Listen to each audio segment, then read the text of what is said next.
Jump off that exhausting hamster wheel and into balanced living with Dr. Marissa. Promise you joy in the mystery. Dr. Marissa, also known as the Asian Oprah. Her mission, to be a beneficial presence on the planet. Her purpose, to be your personal advocate to live, laugh, love, learn. Her life motto, don't die wondering. Take back your life with Dr. Marissa Pay.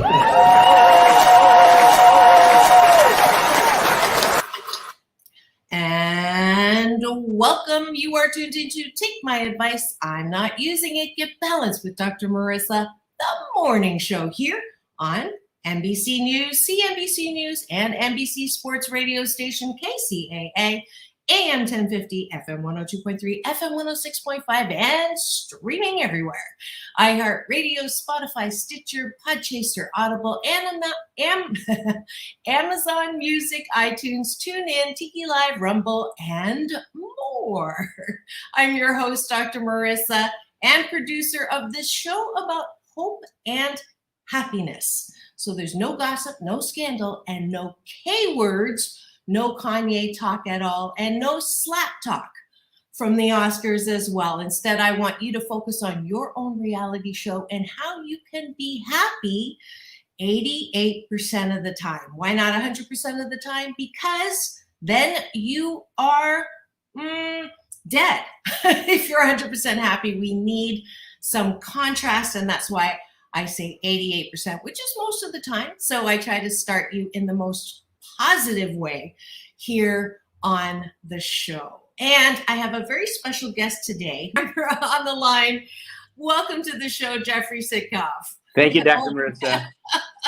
I appreciate you having me. Sorry about the technical difficulties. That's okay. I always say technology is wonderful when it works, and it's not so fun when it doesn't. But my listeners got to listen and watch my new short film called PPP, Post-Pandemic Possibilities. If you want to finish that, if you were just watching and I interrupted rudely in the middle of my first short film, then go to my YouTube channel and just put in PPP, Post-Pandemic Possibilities, and you can watch the end of that. But I wanted to bring on this very special guest from my favorite publicist, Harlan Ball, and he's the guy that brought most of the cast of Happy Days to my show, as well as some really great iconic actresses and singers, Toni Tennille. Some of you are enjoying my interview with her on my YouTube channel. So let me just pull this up now. And did you know that there are 3.5 million homeless youth in America today? And because of that, and obviously he answered the call a long time ago, in 2001, Doors of Change has been transforming the lives of homeless youth, one young person at a time. And the last 20 years, they've helped place 2,200 homeless youth in safe housing and off the streets. And they're focusing now on the GAP service. They found that youth between 17 and 25 were underserved. So they're focusing on them, recognizing that trust is often a significant barrier for youth in need of services. Doors of Change selected music and art as a non-threatening way to engage young people living on the street. Jeffrey Sitcov, my guest today, is the president and founder of Doors of Change. And he has been leading an amazing group of committed volunteers to help homeless youth 17 to 25 get off the streets of San Diego and in 13 different states. He's been supported by some amazing musicians that do benefits, including Elton John, Billy Joel, Rolling Stones, Carlos Santana, B.B. King, and this year, Three Dog Night. Please welcome to my studio, Jeffrey Sitcov. Thank you.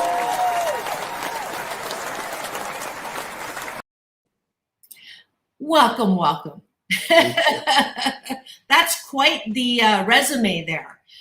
Let's go back to, did you know when you were a kid that this is something that you were going to be doing? No, not at all. Not at all. I'm a physical therapist by profession, and I had a successful practice for 18 years. I had a spinal cord injury 22 years ago, and I couldn't, perform my job that I did for 18 years, and I did a lot of soul searching. I knew that kids needed help right now. I saw Columbine happen, the Santee shooting happen, and I said, there's got to be a way that kids can make better choices. They're making the wrong choices. And so that's how I started this. I actually spent a year investigating 100 nonprofits in San Diego that empowered youth to make better choices. I had no idea there were homeless youth in our community. And when I went on outreach one night, it changed my life. I said, I've got to help these kids. And it's been over 20 years now. That is amazing. 20 years. And I guess part of the reward is just seeing the placement. I've had the chance of working with several different foundations and groups, and just I remember going to a mission and sitting down with someone and interviewing her, and she said, I really want to get off the streets. I'm not a person that wants to stay here, but let's put the moose on the table. That's my Canadian version of elephant in the room. There's a perception with homelessness that it's people who are too lazy, too hooked on drugs, don't want to act on their own behalf, don't want to help themselves, and are looking for handouts. So that is a very unfortunate but prevalent BS belief system that a lot of Americans have. So address that for me. That is completely not what we see with the 17 to 25-year-olds. It's this age group are there not because they want to be on the streets, but because they have such dysfunctional families that they have to be on the streets. It's safer on the streets than in their home. Their parents are drug addicts, they're alcoholics. Nationally, about 40% are LGBTQ youth, and our youth that we work with, about 60% are LGBTQ youth. And so it's just terrible that these kids have to go through this. But the biggest thing is once they get on the street, they don't trust anybody. And so if they do not trust you, they're not going to ask for help. And so it's really a terrible thing. It's very hard for them to get off. Once they're on the streets, it's very hard to get off the streets unless they trust you. Wow. Now, we've just been joined by a colleague of yours. I'm going to bring her on and then change this.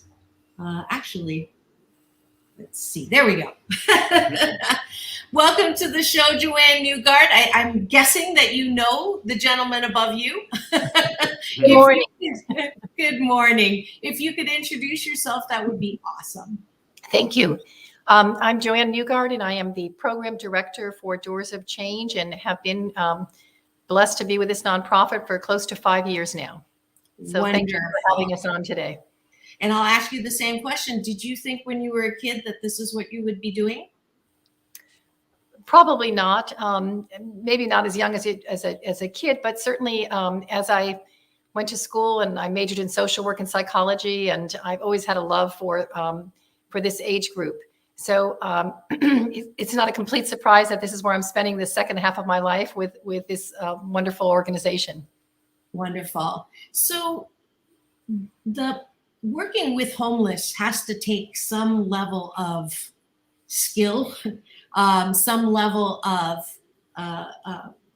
personality to be able to successfully do this. What would you say are the qualities of people who can work with the homeless population? I think certainly it takes someone who's skilled and informed about this demographics, but I think probably most important or more important is someone who has a big heart. Honestly, these kids are suffering for so many reasons, as I'm sure Jeffrey mentioned, and we can only imagine. So I think having a big heart and being genuine is so important, as well as not to judge. I mean, we meet these young people where they're at, and they know that. They can tell when we approach them, when we invite them to the program, when we give them a hug. They know that they are truly loved and accepted. And I think that is really the key to help these people who are hurting and in need of those big, wonderful, non-judgmental hugs. Mm-hmm. Mm-hmm. What would you say, Jeffrey, are the primary reasons that this age group ends up on the street? Well, it's the reason that they end up in the streets is, again, they come from such dysfunctional families. Their parents don't teach them anything. And then, for instance, one of our youth, Justine, her mother's boyfriend used to beat her up, drag her by her hair, started taking her clothes off. And at 12 years old, she said, "I've got to get out of here." And so she went on the streets at 12, shaved her head, and joined a gang that was safer for her than being in her house with this lunatic. And so, I mean, these youth, rarely do they want to be on the streets just to be on the streets. They're on the streets because they have to be on the streets. But the problem is that they're the most underserved of the entire homeless population. There's very little funds for this age group. They're aging out of foster care. They think that they're, quote, adults, even though emotionally they're many years younger because they've never taught by their parents how to succeed in life. And so, but the good thing is that the one group of anybody that's homeless that has the greatest chance to break the cycle of homelessness, because they're not on the streets so long and they're not so messed up with drugs or alcohol. And if you can gain their trust and then they start feeling better about themselves, our award-winning music in our program helps them feel better about themselves. They want to have a better life. That sounds great. Joanne, did you have anything to add to that? No, I think these kids, truthfully, are usually have had just such negative experiences at home. I mean, a lot of these kids come to us, they're single parent homes where moms have addiction issues. A lot of these young kids have learning disabilities, undiagnosed mental illness that have just gotten lost in the cracks of life. A lot of them do not have high school diplomas. So they're lost. And I do think that they just need such support that they haven't been able to get from their home. And that's why we would like to be there.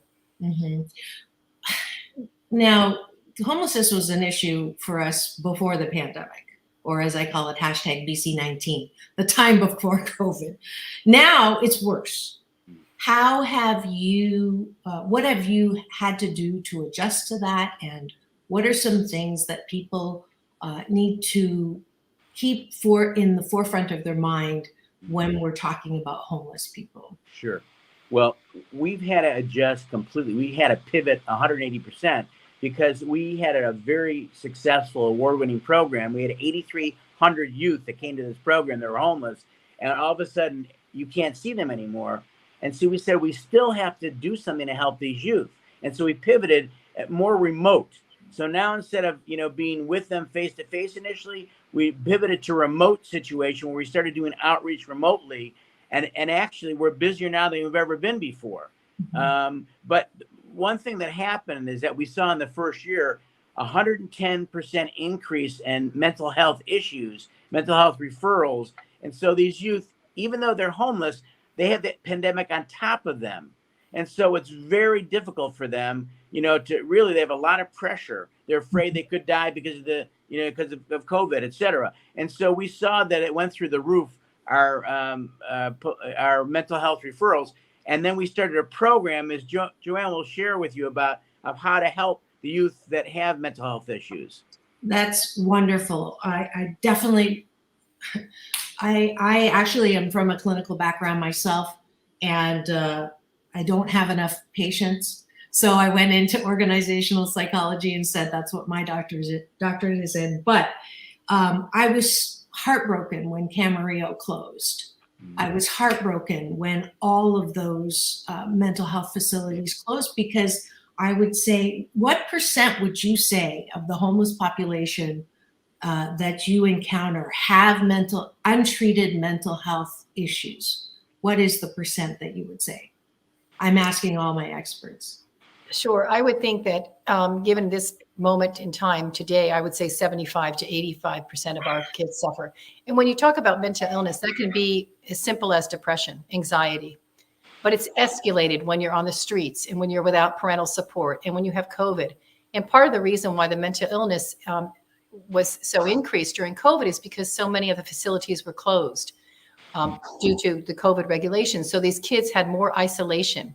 And when you have isolation, when you're on the streets and you have less support, you turn more to drugs, you turn more to alcohol, you turn more to poor decisions for survival. So it just became a big mess. And we have been so fortunate to be able to help these young people remotely through telehealth. So what we would do is if they did not have a phone or a laptop, we would be able to provide that for them so that they can actually have telehealth support through this difficult time. And that was a tremendous help to them. We also continue to talk with them through Facebook. It's interesting. A lot of these kids may not have a phone or laptop, but they somehow figure out how to get on Facebook. So our wonderful social worker, Nicole McDonald, would meet with these people via Facebook and support them. And that meant phone calls during the middle of the night, just continued support as a parent would do if you were home. So COVID has escalated problems for all of us as a nation, but certainly for the homeless people that are there on the streets, it became a bit of a nightmare. So we are there doing our outreach. We've continued to do our outreach. And we've also, the last 2 years, have continued to have tremendous partnerships with all the other nonprofits that are in San Diego that can support TAYS, transitional age youth. And we work together as a team to help place them and to help get the services they need. Beautiful. And we're going to have to take a break. And if you're wondering who I'm speaking to right now, it are two individuals who are doing something. And you know me, I'm all about solution to help the homeless youth population in San Diego and in 13 states now. We'll hear more of what's going on and how you can help when we return to Take My Advice, I'm Not Using It, Get Balanced with Dr. Marissa, the morning show here on KCAA, the station that leaves no listener behind.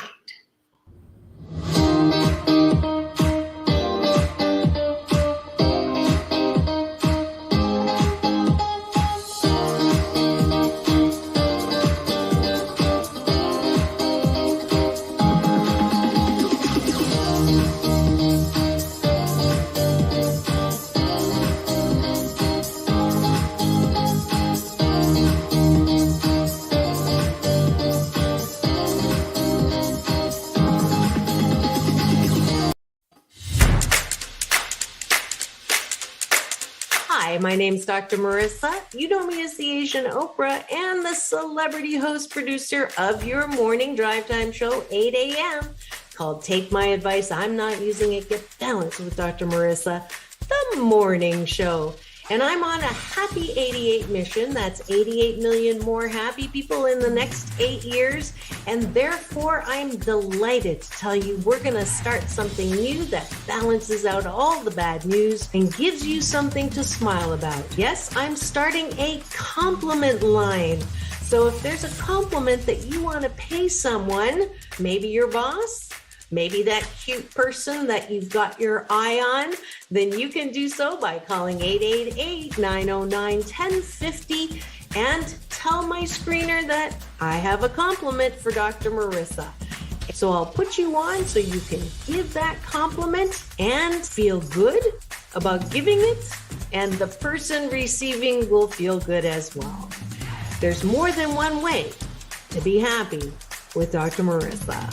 Keep it tuned here to Take My Advice, I'm Not Using It, Get Balanced with Dr. Marissa, the morning show at 8 a.m. weekday mornings here on KCAA, the station that leaves no listener behind.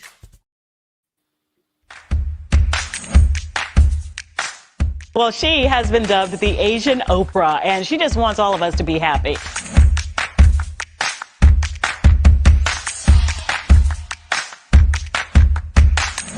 Dr. Marissa, aka the Asian Oprah, says the most important thing you can choose is choosing to be happy. You are tuned into my weekly talk radio TV show called Take My Advice, I'm Not Using It, Get Balanced with Dr. Marissa.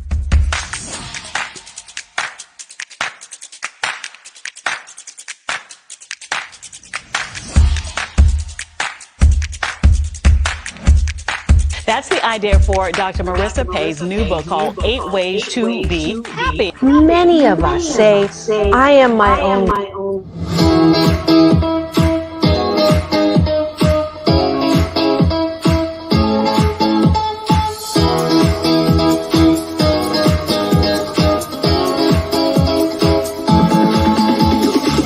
Take back your life with Dr. Marissa Pay. And we're back. You're tuned into Take My Advice, I'm Not Using It.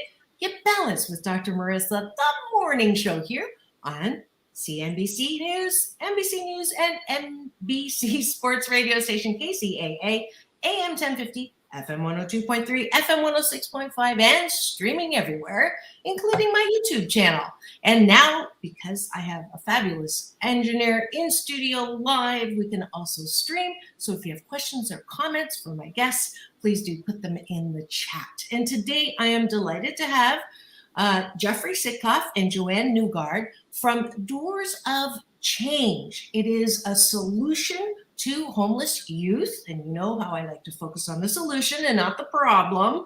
And they're here today to explain what they're doing down in San Diego and remotely, and how we can help, because I believe Three Dog Night is coming to do a benefit concert, and they're going to tell us how we can support that. So welcome back to the show, Jeffrey and Joanne. Yeah, I don't know if Joanne got applause before, so I'm going to give her a little applause. How's this?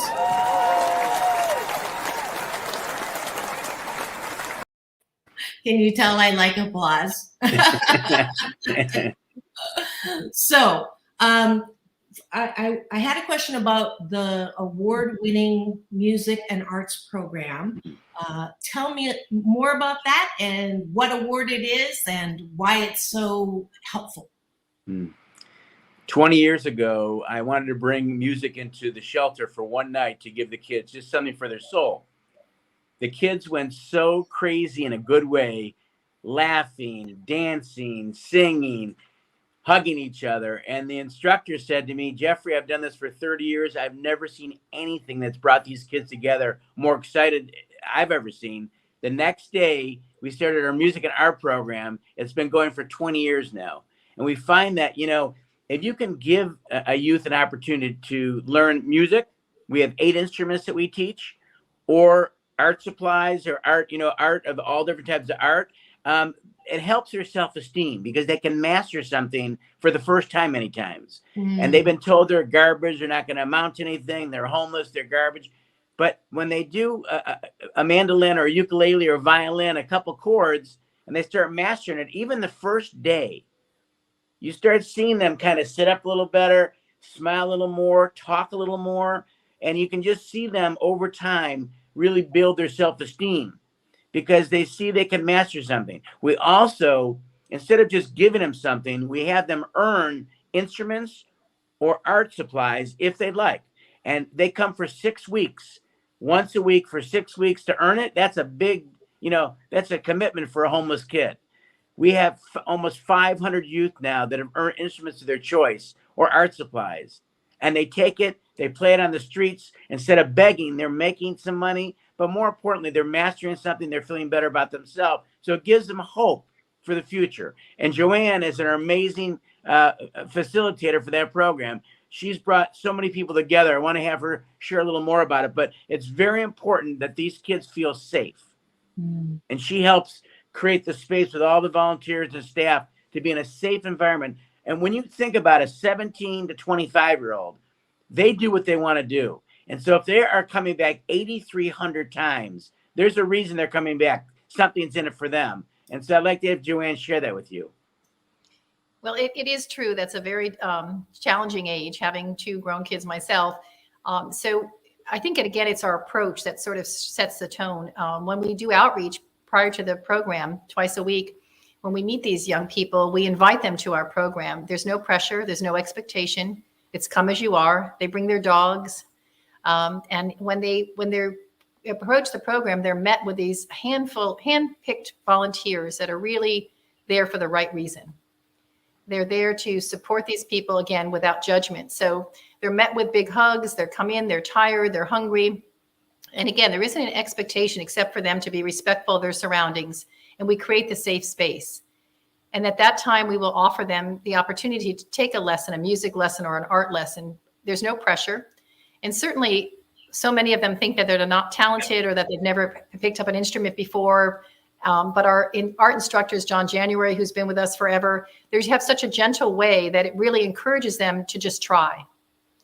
So with that support, they try and of course they continue with the lessons because they're so well received. But what happens is when Jeffrey mentions after 6 weeks that they've actually set a personal goal, and 6 weeks is a lifetime when you're on the streets, and they actually earn that guitar that they've committed to for this few hours once a week. When they earn the guitar, there's such a tremendous feel. And I think it's achieving that first personal goal that for many of these, that's the first time they've met a goal, and we make a big deal about it. And I think that it's all contributes to self-worth. And I think, like all of us, when you feel worthy, you want a better life. When you feel cared for, you want more for yourself.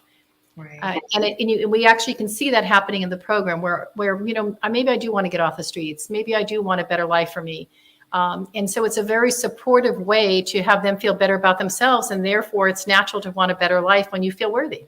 That makes a lot of sense. So I'm glad I asked that question because I thought it was an in-house program. So it's actually, they don't stay with you. It's not like Salvation Army. It's an actual offering that they can choose to participate in. Yes. And it is staffed by volunteers who teach mandolin, violin, guitar. What are the other 5 instruments? Ukulele, drums, keyboards, and drums. Okay, because I do piano, so and I used to play the timpani in high school. My nickname was Boom Boom. But anyways, drums. Okay, what else? I think there's 2 more. Mandolin, ukulele, guitar, harmonica, keyboards, drums. And we do bass also. Bass also. Okay, yeah. That's and so obviously now, if anyone's listening and you're in San Diego and you know some transitional youth between 17 and 25 that are living on the street, and you're not successful in getting them off the street, you can offer them up this amazing program where you learn something and you act on your own behalf and begin to develop some esteem. So esteem for esteemable acts, learning an instrument is great. So your funding comes from benefits, right? Tell me about how all that started. Sure. But before that, if possible, I think it's important that your listeners see that this does happen. And I wanted to share a quick story because this is just one of the many. When I met this girl, she was on suicide watch for 6 months. She didn't look at me in the eye for 2 months. Never had that happen before. Her name is Justine. She went into our music and art program. And after her music program, she goes, "Can I try art?" I said, "Sure." So we got her in the art program.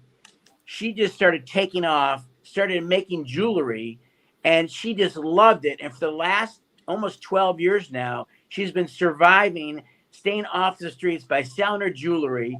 She went to City College. Then she went to Santa Barbara, University of California, Santa Barbara. She graduated magna cum laude. Now she's in law school, in the last year of law school. This music and art program literally saved this girl's life. She would try to kill herself twice. And so I just want the listeners to say, listen, this is real. We have many stories like that. And how, you ask about the funding. Why should people give? Because there's 8,000 nonprofits in San Diego. Why should they give to ours instead of, the other 7,900? It's really, number one, are you touched by the cause? And if people are touched by getting youth off the streets, they're the ones that are our future. And if we can get them off the streets, they're going to be productive citizens and be role models for others. Okay. And how we do that is, number one, we sell memorabilia. We have been very blessed. Billy Joel and Elton John were the first 2 that trusted me, started signing keyboards. That was 20 years ago. Then the Stones came on. Carlos Santana, B.B. King, Etta James, James Taylor, Willie Nelson, many, many, many others. And we've raised almost $900,000 in memorabilia to fund this program. But we also fund it through concerts. And so we've been very blessed to have successful concerts. We've sold out every concert we've ever had, including B.B. King, Charlie Musselwhite, Tommy Castro, Los Lobos 2 years ago. And now 3 Dog Night, we would love to sell that out. And it's going to be at the Moonlight Amphitheater in Vista, California, northern San Diego. And for $49, that's the cheapest seat. You can go on the lawn and get a free seat to sit on just to support this. You're going to hear one of the youth speak, but you're going to hear an iconic band who's had over 20 songs in the top 40 in the 1970s. So it's a way that you can help. Now you can also say, something, I don't have a lot of money. Well, can you afford $11 a month? We have an angel program. It's called the Angel Team. And we actually trademarked the name Angel Team. The California Angels gave us permission because it had to do with homelessness and youth. We're the only ones they've ever given permission to use that name. And so now for $11 a month, you can go on our website, and usually that's $132 a year. If we have 1,000 people doing $11 a month or greater, if they want to do $20 a month, that's great. But whatever it is, it really helps us to be able to help more kids, especially during COVID right now, get the resources that they need. Because once they trust us, we give them to our wonderful case manager, Nicole McDonald. And we're going to have to hire another case manager because we're busy. And that's good because these kids are getting the services that they need. Beautiful. Joanne? Well, the concert's June 30th, just so everyone knows. Yeah. And by the way, they go to doorsofchange.org. Doors is plural. Doors, thinking walking through a door, which these kids do. Doorsofchange.org to make a donation, to get tickets to the concert, to find out more information, to watch the interviews of the youth on there. It's very powerful. Yes. So if you are someone who drives around and sees people homeless on the side of the road or the freeway, and you click your tongue and shake your head and roll your eyeballs and say, this shouldn't be happening, now you have a chance to put your expressions into a more useful, hopeful way, as little as $11 a month, or go to a concert with 3 Dog Night. I know that there's a lot of people who remember 3 Dog Night in my audience. So although I'm ageless, but I didn't ask you this before. I don't know if you can give a pair of tickets as an Asian Oprah giveaway. Some of my guests do that, or maybe a raffle for one, but I'm going to go ahead and buy a ticket myself and then give that away. If you want to match my one ticket, if you wouldn't mind. Yeah, we'll give you 2 lawn seats. How's that? 2 lawn seats sounds perfect. So the first person to go to drmarissa.life and in the subject line put Doors of Change will get a lawn seat with me. And you have a date for this concert June 30th to see 3 Dog Night, because I absolutely want to support and know that this is the way that we're going to get through all of the things that are, just temporarily in the dark for us here on the planet, as we all want to be humankind, right? Absolutely. Yeah. So now, the one you just shared, the success story, that was the same girl you started with, right? Who was living in her mother's boyfriend was beating her and then started to take her clothes off. Is that the one that you were talking about, Jeffrey? Oh, you are muted. I don't know. There we go. Did you hear that question? It was the same person. It was the same. Thank you, Joanne. So what is your percent of recidivism? Oh, that word is so hard. But would you say it's like 80, 90% successful, this program? I think that, people often ask us that question, what is the success rate of the young people that come through our program? And honestly, to track that is difficult because oftentimes we are providing other resources for shelter and housing and mental illness support. And once we hand them to the other nonprofit, it's difficult for us to keep track. But I also think it's important to focus on the opportunity we're providing for these young people. And honestly, to me, what we want to provide most for them is options, because that's where they come to us, their options are limited, either because they are on the streets and they don't have the support, or they have a mental illness. So it's a tough percentage to define. But I guess to me, if it's 1%, that's enough. Mm-hmm. And of course, much higher than that. But it shouldn't be about that. It should be about giving them the opportunities to have successful lives, to have better lives. And it's interesting because we do meet up with people who have often said, oh, these young kids are lazy and pick up a broom rather than pick up a guitar. And I've heard it all over these last few years. And I never get defensive. They have no idea what these young people are struggling with because they can't relate, because they have their kids are in 2 family homes and they live in a very affluent area in North County. So to them, it's difficult to relate to. But what we know is that we're making a difference. And even if you don't have that big heart where you care about these people, you should, because guess what? That they're our future. Those are the kids that are going to be out there with your kids. Mm. So even if you don't find it in your heart, you should be smart enough to know that investing in these lives of these people today is going to make for a safer, better tomorrow.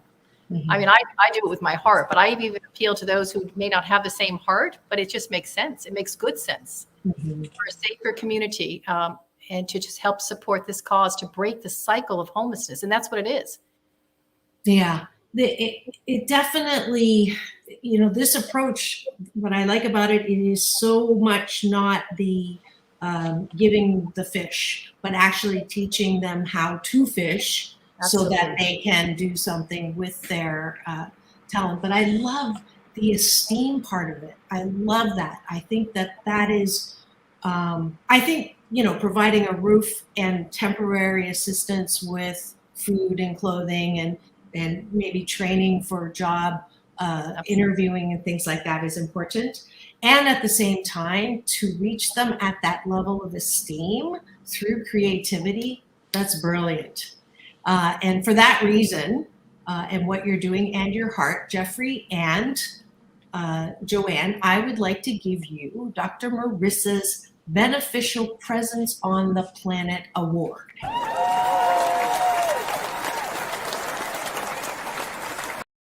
And I don't give that to all my guests. So I hope you receive that, and you can write it somewhere. I haven't got to the point where I'm actually giving anything on paper. I should probably do that.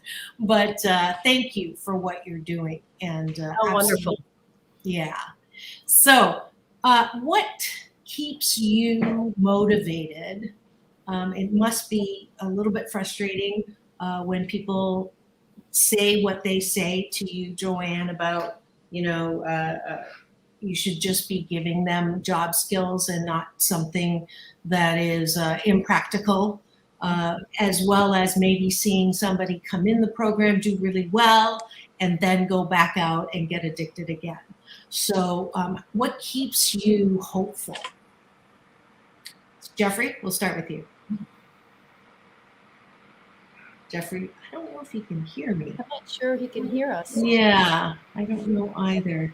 Jeffrey, you start, Joanne, and I'll try to chat with him. I think what keeps me hopeful and certainly engaged and motivated and interested and all of that is the opportunities, again, we're creating for these young people. I feel so blessed to have 2 adult children that I'm so proud of, but I know they had all the support in the world from a healthy family. And I know that there's so many people out there that don't have that. So I'm in an opportunity in my life where I can provide, I call it mother hugs. I'm old enough where I can hug these kids without it being any sort of uncomfortable moment.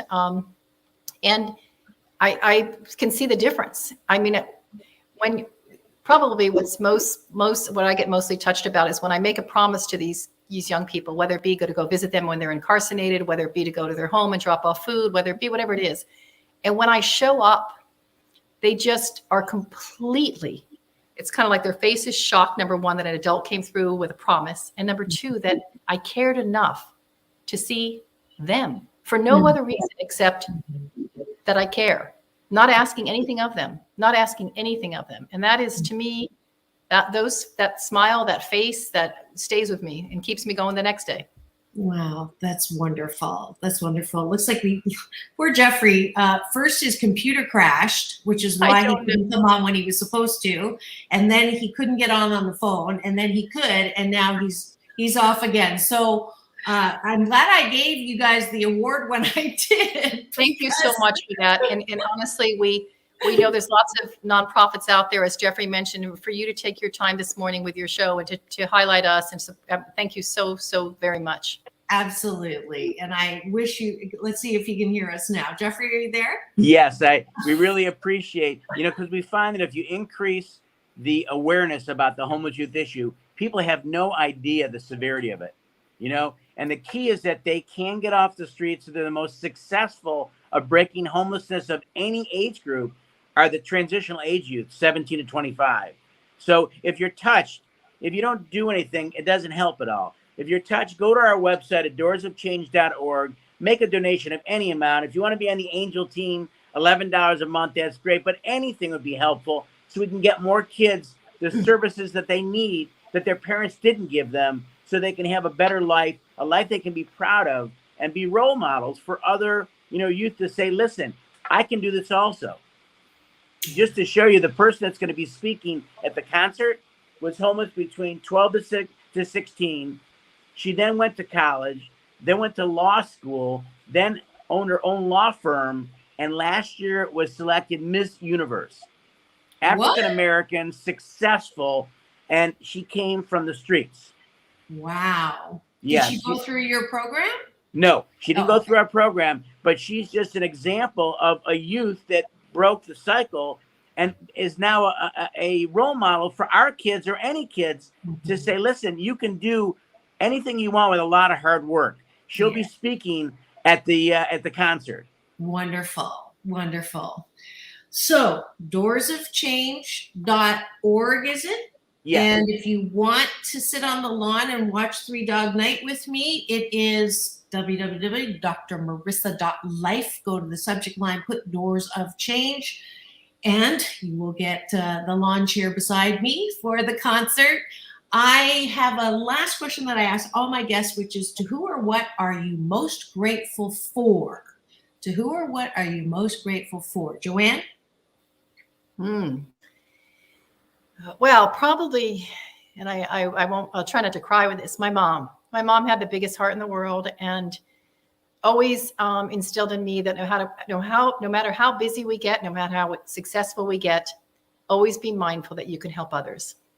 Oh, and I love it when my guests cry, because tears are the disinfectant that keep your heart soft. Yeah. So thank you for sharing your heart with me. And Jeffrey. Well, today is the 27th anniversary of my grandfather's death, and he was the most important person in my life. He was a master mason. He was the head guy. This is his ring, a mason ring, and he showed me by example of helping others.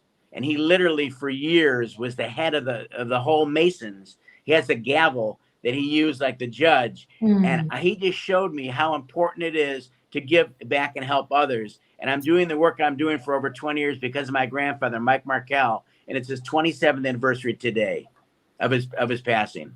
Oh, beautiful. He's on the other side with my dad.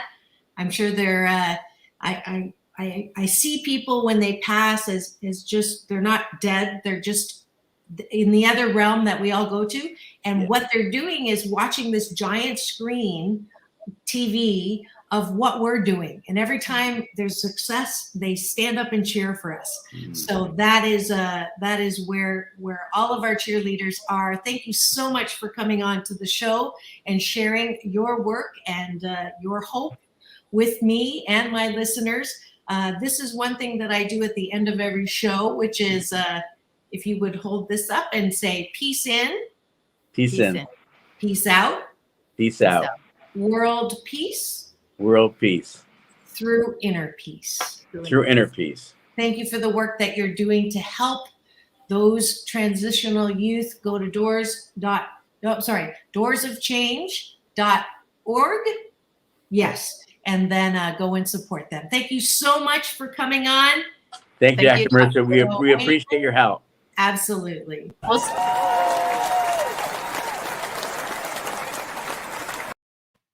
All right, that was so cool. I'm so grateful that I get to have a platform to share solutions with those organizations that are doing good things. They're not just shaking their heads. They're not just complaining. They're actually putting their heart, mind, and soul into things that matter. So, speaking of mattering, I wanted to invite all of you in this last second tonight on Zoom. It's the last Wednesday of the month. Go to drmarissa.life. I do a Q&A, whether it's you want to talk about publishing a book or how to be more happy, all of that, it's free. So go to drmarissa.life and find that. Now, go forth and multiply the hope that you are.